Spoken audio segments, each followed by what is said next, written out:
PSC, হ্যাঁ, TGT, বিজিটি এই সমস্ত পরীক্ষা এই ধরনের কোশ্চেন সেটাদের খুবই পছন্দের। তাই এই ধরনের কোশ্চেনগুলো কীভাবে আমরা সলভ করবো, সেই মেথডটা আমি আজকে তোমাদের সঙ্গে আলোচনা করছি।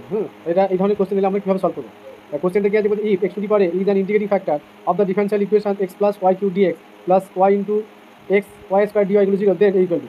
তাহলে এই ধরনের যে কোশ্চেনগুলো থাকে সেখানে সাধারণত এর ভ্যালু ফাইন্ড করতে দেয়। হ্যাঁ, তাহলে এর ভ্যালুটা আমরা কীভাবে ফাইন্ড করবো সেটা আমরা দেখি। যেহেতু এখানে বলেছে যে এক্স টু দি পাওয়ার এ, হ্যাঁ, এক্স টু দি পাওয়ার এ এইটা কি ইন্টিগ্রেটিং ফ্যাক্টর কার, এই ডিফারেন্সিয়াল এক্সাক্ট ডিফারেন্সিয়াল আমরা কখন বলি, এই ডিফারেন্সিয়াল ইকুয়েশনটা বলি। ঠিক আছে, এটা এক্সাক্ট নিশ্চয় নয়।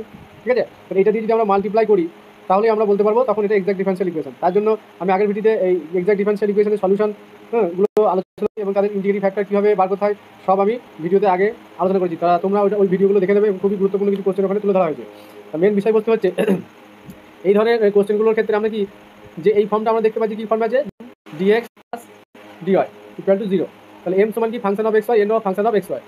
বেশ, এবার আমরা একটা ডিফারেন্সিয়াল এই ধরনের ডিফারেন্সিয়াল ইকুয়েশনগুলোকে এক্সাক্ট কখন বলি, যখন del M del Y equal to del N del x, মানে এটা পার্সিয়াল ডেরিভেটিভ হচ্ছে উইথ রেসপেক্ট টু ওয়াই। যখন এই এম মানে হচ্ছে এই পার্টটা আর এন হচ্ছে এই পার্টটা। ঠিক আছে, তাহলে যদি এই কন্ডিশন হোল্ড করে তখন আমরা তাকে বলি এক্সাক্ট ডিফারেন্সিয়াল ইকুয়েশন। এবার একটা নন এক্সাক্ট ডিফারেন্সিয়াল ইকুয়েশন, এটা একটা নন এক্সাক্ট ডিফারেন্সিয়াল ইকুয়েশন। হ্যাঁ, কারণ ডেল এম ডেল ওয়াই আমরা যদি এখান থেকে দেখি যে বার করি তাহলে দেখা যাবে যে এটা এক্সাক্ট নয়। তা আমি এটা বার করে একটু দেখাচ্ছি, ডেল এম ডেল ওয়াই মানে ওয়াই রেসপেক্টে যখন আমি একে মানে এম ইকুয়াল টু আমাদের কোনটা এক্স প্লাস ওয়াই কিউ, আর N equal to 6x y square. তাহলে এমটাকে যখন আমরা পার্সিয়াল ডেরিভেটিভ করবো y with respect to y, তখন আমাদের এক্সটা কি হয়ে যায়, কনস্ট্যান্ট হয়। তাহলে এই পার্টে আমরা কি দেখতে পাচ্ছি যে এক্স ওয়াই রেসপেক্টেড ডেরিভেটিভ, এই পার্টটা 0, কারণ এটা কনস্ট্যান্ট আছে, ওয়াই রেসপেক্টেড ডেরিভেটিভ 0 হয়ে যাবে। তাহলে আলটিমেট আমরা কি পাবো 3y স্কোয়ার। দেন যখন আমরা একে ডেল কি ডেল এন ডেল এক্স হয়, তার মানে কথা হচ্ছে এক্সের রেসপেক্ট করলে অনলি কি আছে 6y স্কোয়ার। ঠিক আছে, তাহলে এই দুটো ইকুয়াল হচ্ছে না, মানে del M del y not equal to del N del x. তার মানে এই যে ডিফারেন্সিয়াল ইকুয়েশনটা দেওয়া আছে এটা নন এক্সাক্ট। তাহলে নন এক্সাক্টকে আমরা বানানোর জন্য আমরা কি ইন্টিগ্রেটিং ফ্যাক্টর বার করি। এবার ইন্টিগ্রেটিং ফ্যাক্টর বার করার জন্য আমাদের যে রুলসগুলো আছে সেগুলো আমরা মোটামুটি জানি, এগুলো আমি আগের ভিডিওতে আলোচনা করি। এখন আমাদের কোশ্চেনটা একটু উল্টো, মানে একটু অন্য ধরনের করে দিয়েছে। মানে ইন্টিগ্রেটিং ফ্যাক্টরটা এখানে বলে দিয়েছে যে x to the power is an integrating factor of the differential equation this. তাহলে আমাদের এর ভ্যালুটা কী হবে, তার মানে এই এক্স টু দি পাওয়ার দিয়ে যদি আমরা একে মাল্টিপ্লাই করি, সাধারণত তাই করি যে ইন্টিগ্রেটিং ফ্যাক্টর দিয়ে মাল্টিপ্লাই করলে সেটা এক্সাক্ট হয়ে যায়। ঠিক আছে, সেই প্রসেসটাই আমি এখানে করবো, তারপর আমরা এর ভ্যালুটা ফাইন্ড করবো। তাহলে আমি এই পদ্ধতিটা বলে দিলাম যে এক্সাক্টের ব্যাপারটা আগের ভিডিওতে আছে, তবু আরেকবার এই কোশ্চেনটা আলোচনা করার সময় একটু আমি বলে দিলাম। এবার মেথডটা আমি চলে যাই যে আমরা কীভাবে এটা করবো। তার মানে সিন্স আমরা কি লিখতে পারি, since x to the power A is an integrating factor of the given differential equation. তাহলে আমরা কী করবো, এক্স টু দি পাওয়ার এ দিয়ে মাল্টিপ্লাই করবো। তাহলে x to the power a into x plus y into dx plus x to the power a 6x y square dy equal to 0।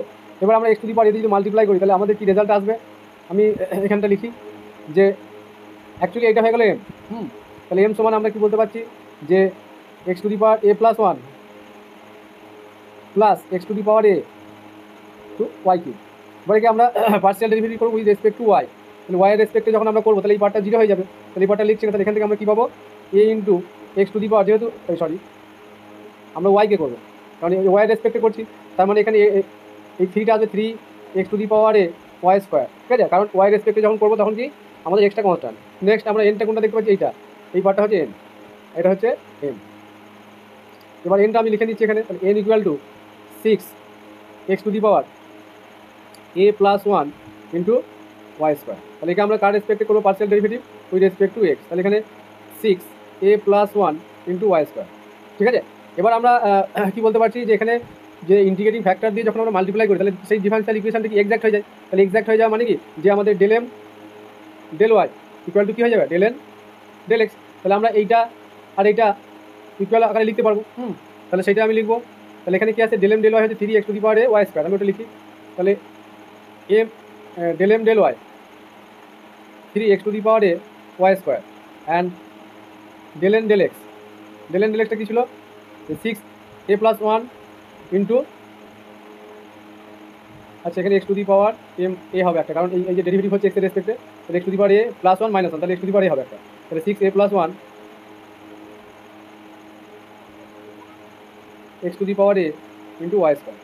এবার আমরা কি জানি যে ইন্টিগ্রেটিং ফ্যাক্টর দিয়ে মাল্টিপ্লাই করলে ডিফারেনশিয়াল ইকুয়েশনটা এক্সাক্ট হয়ে যায়, নন এক্সাক্টটা এক্সাক্ট হয়ে যায়। তার মানে আমরা লিখতে পারি যে এক্সাক্ট হওয়ার condition del M del Y equal to del N del x. তাহলে এটা সময় এটা লিখবো, তাহলে 3x⁴ y square equal to 6 × a+1 x⁴ into y square. এইবার আসল জায়গাটা আমরা এলাম এতক্ষণ পর।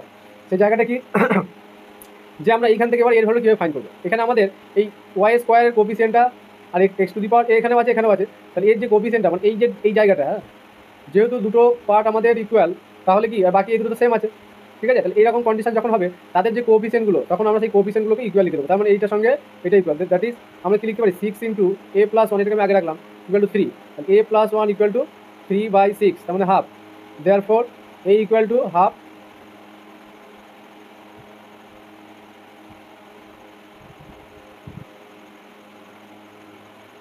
-1, ঠিক আছে। তাহলে আলটিমেট কী পাচ্ছি -1/2। তা এই ধরনের কোশ্চেনগুলো আমরা এইভাবে এর ভ্যালু ফাইন্ড করতে পারবো। তা তোমরা এই কোশ্চেনগুলো কীভাবে করতে হয় শিখে গেলে এরপর আর অসুবিধা হবে না। তা আমি আর একটা কোশ্চেন এখানে আলোচনা করব। আগের ভিডিওতে আমি একটা কোশ্চেন ওই ধরনের বলেছিলাম, তা নেক্সট আমি আরেকটা কোশ্চেনে চলে যাচ্ছি। হ্যাঁ,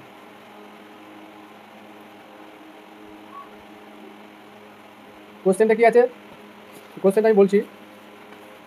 if question number 2, if x⁴y equal x3, ঠিক আছে, y equal to x3 is a solution of the second order differential ইকুয়েশনটা। হ্যাঁ, differential equation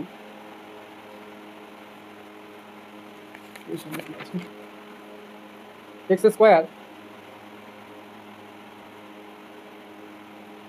y double dash x² y double dash plus x y dash minus 9y equal to 0, দেন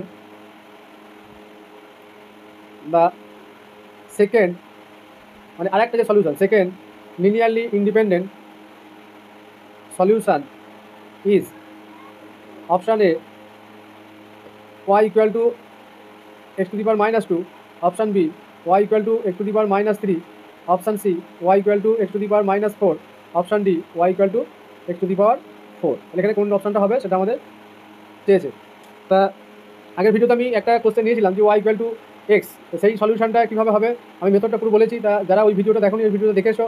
তারপর আমি এই ভিডিওটাই যেটা লিখছি তা তোমাদের দেখতে মানে আর অতটা সমস্যা হবে না, কারণ এই ধরনের সলিউশন কোশ্চেনগুলো সলিউশন আমরা কীভাবে বার করবো আমি আগের ভিডিওতে বলে এসেছি।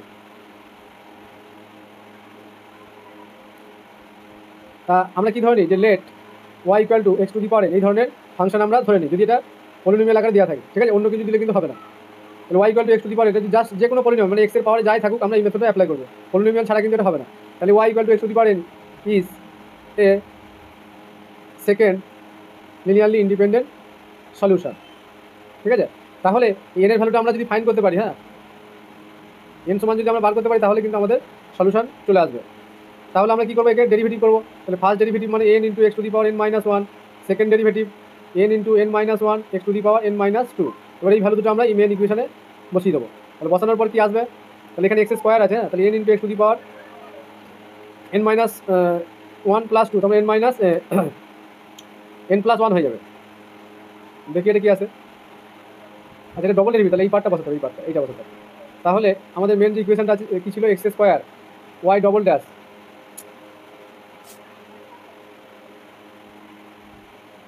x² y double dash plus x × y dash minus 9y equal to 0। এবার আমরা ওই ভ্যালুগুলো এখানে পুশ করছি। এখানে কী এসেছিলো আমাদের যে y ড্যাশ আর y ডবল ড্যাশ, তাহলে এখানে x² লিখলাম, y ডবল ড্যাশ মানে n × n−1 x⁻n−2 plus x, এটা এসেছিলো y ড্যাশের মান এসেছিলো n × x⁻n−1 মাইনাস 9, y এর ভ্যালু আমরা ধরেছিলাম y তো আমরা ধরে নিয়েছিলাম যে x⁻n, তাহলে x⁻n ইকুয়াল টু 0। এবার এখানে সিম্পলিফাই করলে আমরা কি পেয়ে যাচ্ছি, n × n−1 x⁻n, কারণ 2 ক্যান্সেল আউট হয়েছে, প্লাস n × x⁻n−1, এখানে পাওয়ার কিছু মানে 1 আছে, তাহলে x⁻n -9 × x⁻n ইকুয়াল টু 0। তাহলে এইগুলো আমরা আগের ভিডিওতে বলেছি, তবু আমি এটা একটু ইম্পর্টেন্ট কোশ্চেন বলে আলোচনা করছি। তাহলে x⁻nটা কমন যাচ্ছে কারণ এখানে সব জায়গাতেই আছে, তাহলে n × n−1 plus n -9 equal to 0। এবার আমি বলেছিলাম এইগুলো কি নট ইকুয়াল টু 0 হয়, কারণ x এর ভ্যালু 0 হয়ে গেলে তখন আর এখানে কিছুই থাকবে না। হ্যাঁ, টোটাল জিনিসটাই আলটিমেট আর ডিফারেন্সিয়াল ইকুয়েশন থাকবে। তাহলে এখানে যদি এই পার্টটা জিরো না হয় তাহলে এই পার্টটা জিরো হবে, কারণ এদের প্রোডাক্টটা জিরো আছে। তাহলে x to the power N, আমি আরেকটা লাইন এখানে সিম্পলিফাই করে নিচ্ছি, N square minus N plus N minus 9, এটা ক্যান্সেল হয়ে যাচ্ছে, এটা জিরো। তাহলে এটা আমরা কি লিখতে পারি যে since x to the power not equal to zero, তাহলে ভিতরে ভ্যালুটা কি N square minus 9 equal to zero. N square একবারে ডাইরেক্ট লিখে দিচ্ছি যে 9, তাহলে N equal to plus minus root 9, তার মানে প্লাস মাইনাস 3। তার মানে এখানে আমরা এবার ভ্যালুটা পুট করে দেবো। তাহলে দেওয়ার পর Y equal to x to the power, একবার 3টা লিখবো, আর ওয়াই ইকুয়াল টু মানে এটা ওয়াই 1 দিলাম, এটা x to the power minus 3। তাহলে আমরা এই সলিউশনটা বলাই আছে, সেকেন্ড সলিউশনটা আমরা পেয়ে গেলাম। এবার যদি এইটা দেওয়া থাকে তখন কিন্তু আমরা এইটা বার করার সময় এইভাবেই করবো, মানে তখন আমরা কিন্তু এটাকে নেগেটিভ ধরার দরকার নেই, আমরা সবসময় এই মেথডটা অ্যাপ্লাই করবো। যদি বলতো যে y equal to x to the power minus 3 এর সলিউশন, তাহলে সেকেন্ড সলিউশনটা কী হবে, লিনিয়ারলি ইন্ডিপেন্ডেন্ট সলিউশনটা কী হবে, তাহলে সেই ক্ষেত্রেও আমরা এই সেম মেথড অ্যাপ্লাই করবো। এবার লিনিয়ার ইন্ডিপেন্ডেন্ট জিনিসটা আমি চেক করে দিচ্ছি যে আমাদের এখানে যে দুটো সলিউশন বেরোলো ওয়াই 1 ইকুয়াল টু কি এক্স টু দি পাওয়ার 3, আর ওয়াই 2টা আমরা বার করলাম, এটা ছিল দেওয়া কি এসছে x to the power minus 3। তাহলে লিনিয়ারলি ইন্ডিপেন্ডেন্ট হতে গেলে কি রনস্কিন, আগের ভিডিওতে বলেছি রনস্কিন ওয়াই 1 আর ওয়াই 2, মানে এখানে দুটো যেহেতু আমাদের সলিউশন আছে, তাহলে আমরা দুটোর জন্য ডিটারমিনেন্টটা লিখবো। তাহলে ডিটারমিনেন্ট যে ওয়াই 1 ওয়াই 2, ওয়াই 1 ড্যাশ মানে ডেরিভেটিভ আর ওয়াই 2 ড্যাশ। তাহলে এখান থেকে ভ্যালুটা আমরা কী পেয়ে যাচ্ছি, যেখানে লিখি ওয়াই 1 এর ভ্যালু হচ্ছে এক্স কিউ, আর এটা হচ্ছে x to the power minus 3, আর এই ডেরিভেটিভ পার্টটা হবে যে বলা আছে তাহলে 3x স্কোয়ার, এটা minus 3 X to the power minus 3 plus 1 মানে মাইনাস 1, তার মানে 1 by X to the power 4। Ultimate কী এলো যে এক্স এর কিউ মানে মাইনাস 3, এক্স কিউ এর সঙ্গে এটা প্রোডাক্ট হচ্ছে, তাহলে নিচে এক্স মাইনাস 3 বাই কী আসবে এক্স আসবে, তারপরে এই মাল্টিপ্লিকেশনের কথা মাইনাস, এটাও আবার নিচে 1 বাই এক্স চলে আসবে, তার মানে মাইনাস 3 বাই এটাও এক্স, তাহলে আলটিমেট মাইনাস 6 বাই এক্স। এবার যেহেতু x not equal to zero, তাহলে এখানে কি এই ভ্যালুটা কখনোই জিরো হবে না, কারণ এক্স জিরো হলে আমাদের সলিউশন কিছুই থাকবে না, মানে একটা আনডিফাইন কেস হয়ে যাচ্ছে। সেই জন্য এখানে এই extra not equal to zero হওয়ার জন্য আমাদের এই ডিটারমিনেন্ট ভ্যালুটা নট ইকুয়াল টু জিরো। তাহলে নট ইকুয়াল টু জিরো হলে কি বললাম যে লিনিয়ারলি ইন্ডিপেন্ডেন্ট হবে। নট ইকুয়াল টু জিরো হওয়া মানে নন স্কিন লিনিয়ারলি ইন্ডিপেন্ডেন্ট, ঠিক আছে।